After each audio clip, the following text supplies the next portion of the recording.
Next up, we have Visual Layer, and Visual Layer is building the next Gen AI tool for your computer vision data.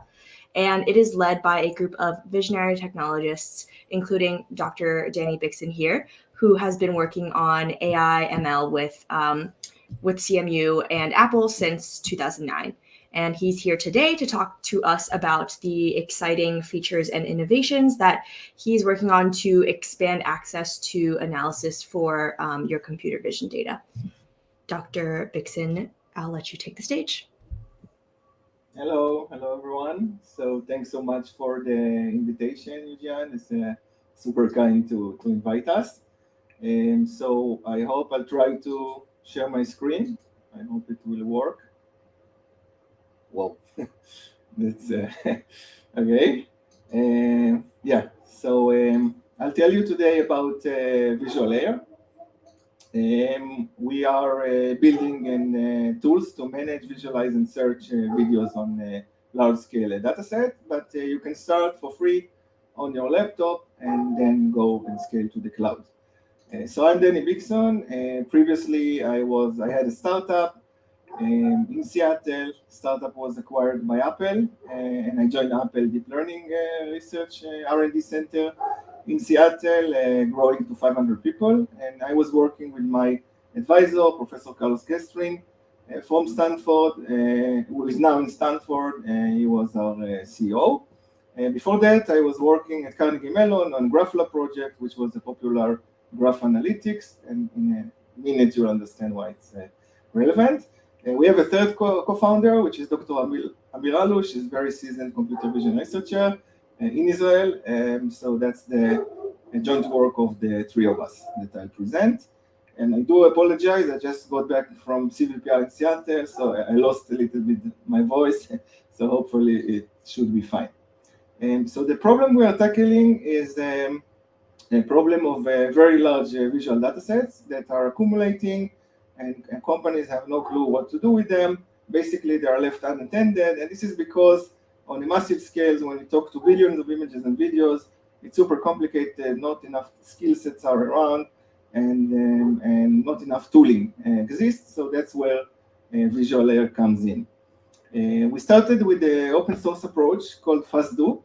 That's our popular project. 2 days ago or 3 days ago, we got to 400,000 users, which is cool. And what we do the boring things of visual data curation, which means getting, it's kind of ETL for visual data. You get a lot of images and videos. You want to figure out what's inside. So first step, you always want to remove duplicates, outliers, corruptions, wrong labels, and wrong metadata. So that's what we do in FastDo. And under the hood, we have a C++ engine. I'll talk a little bit about what's the main concept behind its work, but it's really old-fashioned due to performance, and we can scale to up to 1 billion images or video frames on a single multi-core machine without any GPU. So that's a nice property of our tool. We have a lot of users, some of them are paid customers, and a lot of also free users that use our open source. I want to share a little bit what are the typical kinds of issues we see on visual dataset, just to set the context. Why do we need our library? So the first thing, and this is all examples from ImageNet, it's a very popular dataset with 30,000 citations, and it's widely used in academia and also in research of companies. So the first annoying problem, we often got duplicates. So just duplicate images that don't contribute much to our knowledge, and we should just reduce them, and there is no additional information in them. Second type of issues that may happen with our images, sometimes images are too dark, and that's also may pose a problem to some model dealing with those side cases. If the model was not trained enough on dark images, the model may fail. Of course, the opposite, we often have also bright images, so that's often the case. And this is an example of blurry images that are also not too high quality, which we may want to filter those out, depends on the task. So besides of understanding the single characteristic types of data we got, we also have a notion of outliers. Outliers are images which are kind of different than the norm of the regular images. So I just pick from ImageNet images that we believe that they are outliers in some sense. Some of them are pretty weird, some of them I'm not sure exactly how to describe them, and some of them are just not common enough that are flagged as outliers. Now, the next thing we'd like to understand when approaching a new data set is what's going on with the data distribution. So for here, I picked a nice example. So of course, dogs and cats are very popular item. Everyone takes photos of their dogs and cats. But here I'm asking interesting questions. How many instances of cats inside toilets we have in ImageNet? And surprisingly, there are a lot of such instances. And using our tooling, it's really easy to find them. I'll show in a second how. The next thing I said, okay, we have cats, so probably people like dogs. So I guess we also have potentially many dogs in our dataset, and indeed there are dogs in toilets, different types of positions in the dataset, which makes sense. But what if I would ask, are there any goats in the dataset inside toilets? So out of 1.3 million images, we were able to find a single goat that the image is taken inside the toilet. So this is a pretty rare event. So I would say the cats in toilets class is kind of, you could find hundreds of examples, but a goat inside a toilet, it's really a very, very corner case in terms of the outliers. This is another funny one that I found. I have no clue what it is, but it looks frightening. So I added it in the toilet category. So some weird people have this kind of toilets. And this is a bit of more artistic. People are doing some arts inside toilets, which is funny. And even they are drawing some pictures of toilets. So this is again another outliers. I wouldn't imagine someone named Sheila Hudson would bother a lot on taking photos of her toilet paper, but it's part of ImageNet. So that's a bit helps me to understand better my data set. Now, everything I showed is kind of properties of visual data sets. And what we're doing on top, we're building a platform which connects to all of those images I showed, and their metadata, their descriptions. We form a graph of relationship, and then we understand better what's inside the data, both for quality reasons, for ruling out corruptions, duplicates, and so on, but also for an analyst to be able to quickly find and filter interesting things on their dataset. So this can run on-prem or in the cloud, and can run as an API or as an analyst user that is using the system, and I'll show you exactly how. So let me start with a quick local demo of our new latest and greatest Python package that we just released last week at CVPR. So I'll hop off the here, and I hope you can still hopefully see me. So what I have here, I have a Python console. What I'm doing, I'm calling Python, importing our package fastdup. The next thing I'm doing, I'm pointing to the location of bird images. That's a dataset that I have locally on my laptop. It's a popular Kaggle dataset of 90,000 images. And the next thing I do a run, which is basically drive the analytics out of this dataset. This one I will skip because I did it before the talk. It takes around 2 minutes for 90,000 images. And the next step, I would like to visualize. So what I do, not explore the dataset. So it opens a new window. So you can see we have this popular dataset. It runs on my laptop. It points to the local host, and I start to see interesting clustering. That's not part of the dataset. It's part of our visual clustering that we are doing the clustering and able to find similarity across different types of birds. And this relates to the graph engine we're building, which basically starting from a single image, I can look at another image, and then start exploring around the other image, and then I can start continuing forever and understanding how my data looks like. So that's a powerful way of unsupervised exploration of the data using our graph technology.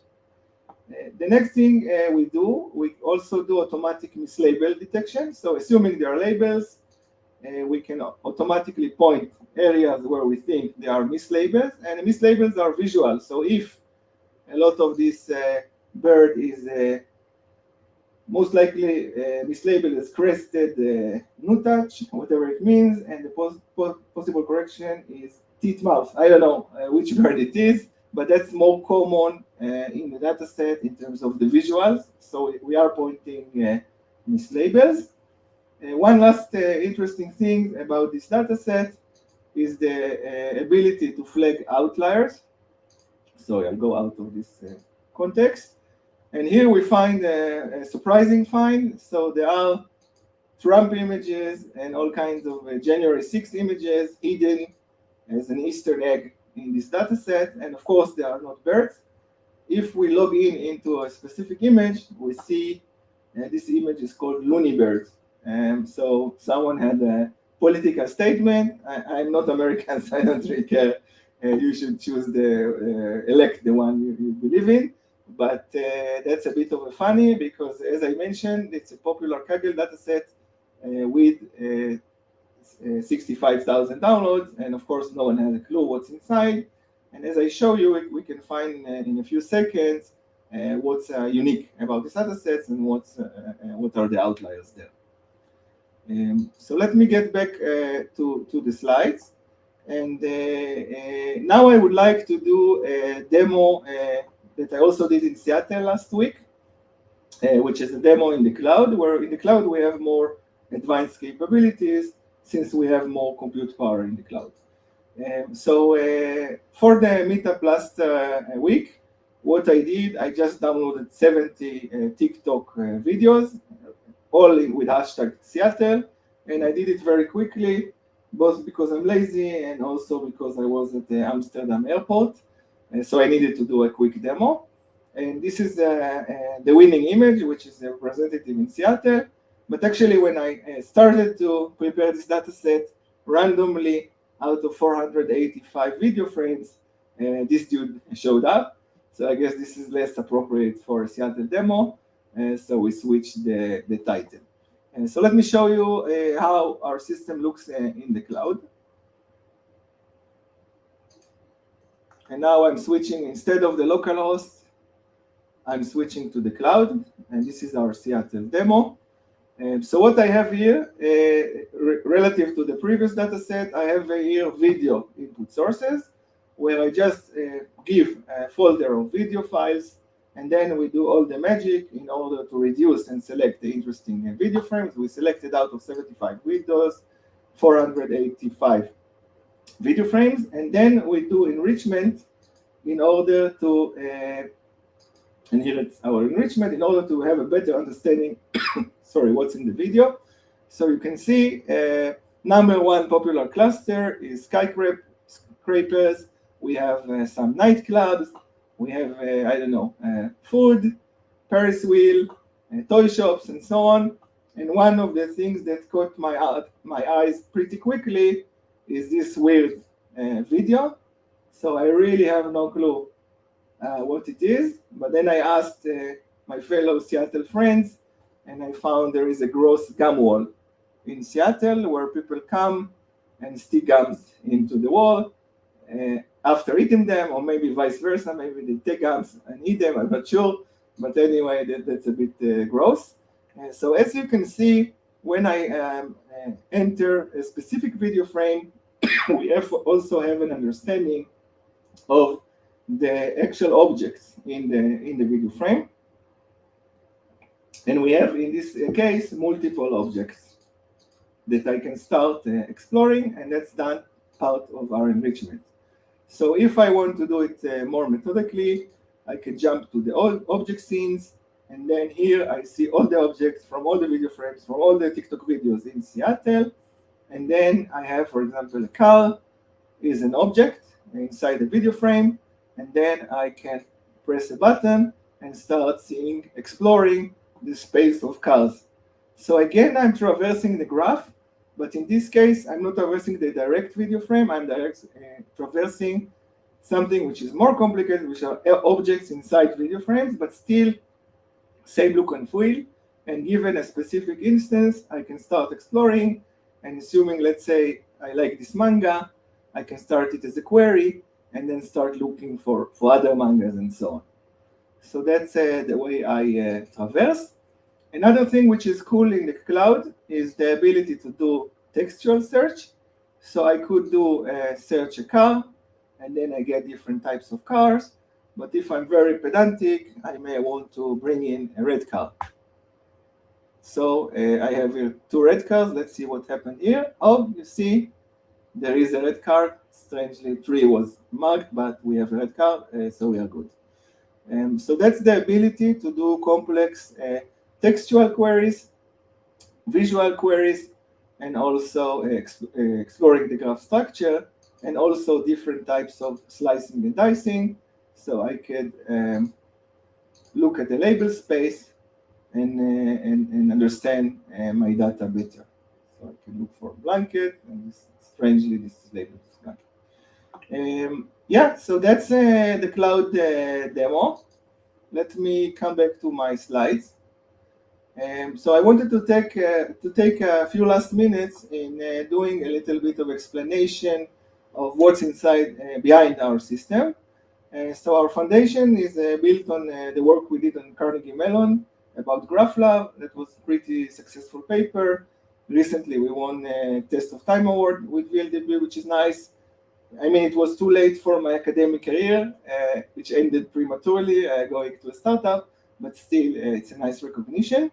And what we did in this work is the ability to explore and interact with billion nodes, graph, and edges already in 2009. So those was my collaborators here. And if we link it back into the visual domain, so basically this is a very, very naive representation showing our famous cats and toilets clusters. So what we have here, we have input images. What we do feature vector embedding of the input image into a short feature vector. Then we build a nearest neighbor model in order to understand relations between distances between images, and images that are has a close distance, which means they have a high similarity, which means they are more or less clustered around certain small regions of the graph. And once we have an object which is common in both those images, our expectation would be that the cats with toilets cluster would be somewhere in the middle between the toilet cluster and the cat cluster, and then we can do some kind of interactive exploration, which gives us very cool results and a much better understanding of our data sets.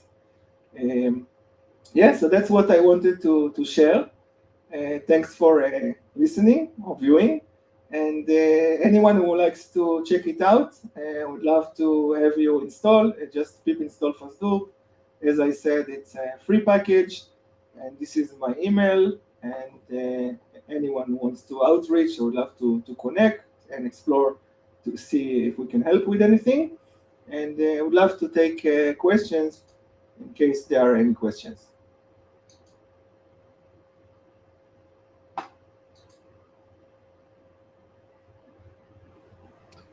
Okay, so this was we're about 12 minutes off from our next scheduled talk, but we'll see if there's any questions in the audience.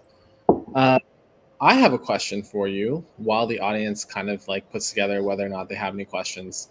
Could you talk a little bit about like the complexity of the pipeline that goes into taking the data from the raw data format into putting it into something that is able to be accessed and analyzed as you show in FastDo? Yeah, sure. So that's a good question. So what we do, we typically Our API is super simple, so we assume you have a folder or a bucket with a mix of video and images. That's all we need. If you have metadata like image annotation, that's fine. We support also class labels and bounding boxes. So the first thing that we do once we connect to your bucket, and by the way, we can run on-prem, so it can run close to your data. It doesn't need to, data does not need to ship to us.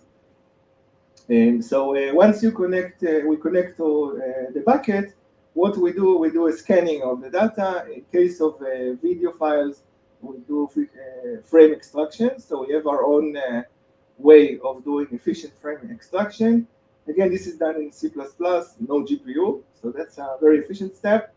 And the next thing we do after the frame extraction, we do a deduplication step between the frames and the images. So you may have some screenshots of videos, you may have duplicate videos, you may have overlapping videos and so on. And so, sorry, that's we do to reduce the amount of redundancy in your data. The next thing we do also what we call an enrichment, which is the object level and the description understanding of the frames. And that allows us to do also textual queries, which could be combined of a few terms, like description, like a man with a red hat driving a white car, for example. That could be a query. And once we've done the enrichment phase, then we do the clustering in order to group similar objects together. Maybe I can show it really briefly, and then it will be much more clear. Yeah, here it is. So this is, for example, a cool YouTube dataset that we're using, 15,000 videos from YouTube. And I hope you can see my screen. So what we have here different types. After we do the enrichment, we cluster different types of activities. And then what you could do, you can investigate the different types of activities and jump to the specific video where this activity happened. So that's the clustering, which is done after the enrichment step. The final thing, besides of the exploration and visualization, we allow also what we call an extraction. And so that allows you to find interesting things on your data and create downstream data sets. So for example, assume I really like soccer or football, and then I can select a few clusters containing football videos. And then what I can do, I have this type of shopping cart. Oh, sorry, I forgot to move. Let me re-add. Sorry. So I have selected a few clusters.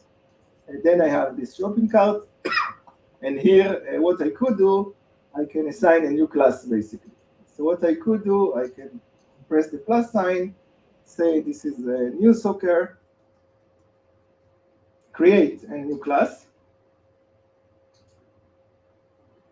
The tags were created, and next I could go back to this annotation, look at the user tags into the new soccer class, and then I can pull up whatever information I wanted, and I can also extract it to create high quality datasets for training.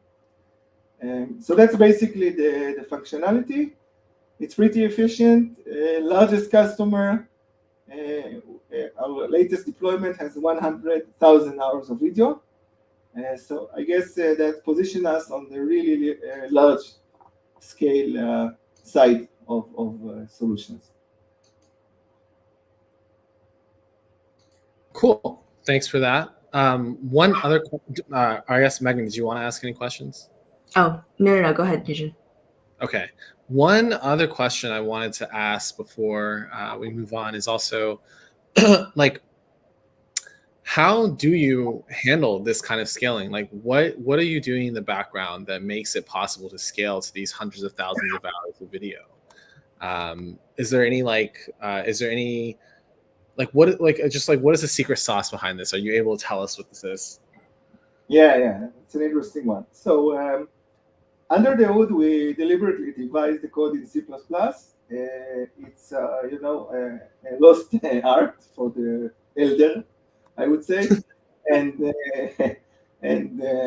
it also gives us some advantage that we can provide a compiled binary. So it's very small binary. It works very smoothly in Python, but we don't disclose everything in front, basically, because we do have want to be a company that eventually charges for something. Although the open source is free, also the cloud version you can sign up for free. So what happens? We do very efficient feature vector extraction. After the video extraction, it's also done in C side. We do a very efficient feature vector extraction. We devise the network that's very lightweight.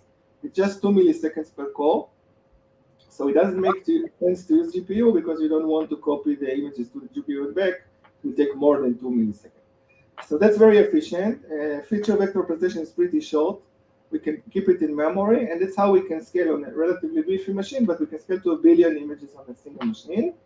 And they're just one machine. So we built the nearest neighbor model. We have our own implementation of the graph on the C side. And that's our claim to fame. So we are graph people. So basically the trick is to, instead of working with 1 million pixels per image, we boil down the image into a single graph node, basically. So that becomes very efficient in terms of representation. We don't work with the raw image to show you the cool analytics. We do traverse the graph. It's very condensed representation, so the graph is pretty small. And once we want to scale into more, we can start opening shrouds in order to have subsets of the data. So let's say for, I would say 100,000 hours of video, probably it will be some like 10 shards that will contain 10,000 hours of video. And then so it's a bit of a hierarchy there, and then you can explore them one by one. Okay, and you guys are using your own embedding models? You guys have your own embedding models? We developed our own embedding model. Anyone trying to reverse engineer will see it's called undisclosed fast-loop model. There are a few, let's say, GAM companies that try to reverse engineer, but deliberately we didn't want to share it. So basically, you can use it for free. So if you just want to do embedding, fast-loop supports that, and you do it for free. But we don't give the right network architecture. It's just very lightweight network architecture, but we also support others. So if you have a better network for your own needs, we support out-of-the-box EfficientNet, ResNet, Dino, V2, and many others. But if you have yours, it's pluggable. So we did observe some customers that had very specific needs. So for example, customer growing mosquitoes had mosquitoes with white dot on the tail. And then they would kind of complain, how didn't you find the white dot on the tail? And our embedding model was not designed for such minute detail.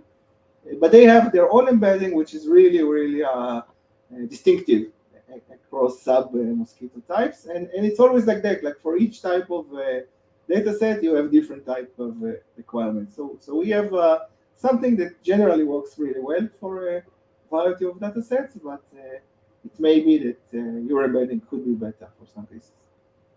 Okay, cool. That's really interesting. I don't know if there's any other questions from the audience. I don't see any this time. I think we can move on to our next talk. Very good. Thanks for the invitation. Thank you, Danny. Nice day. Bye-bye. See ya. Thanks for coming.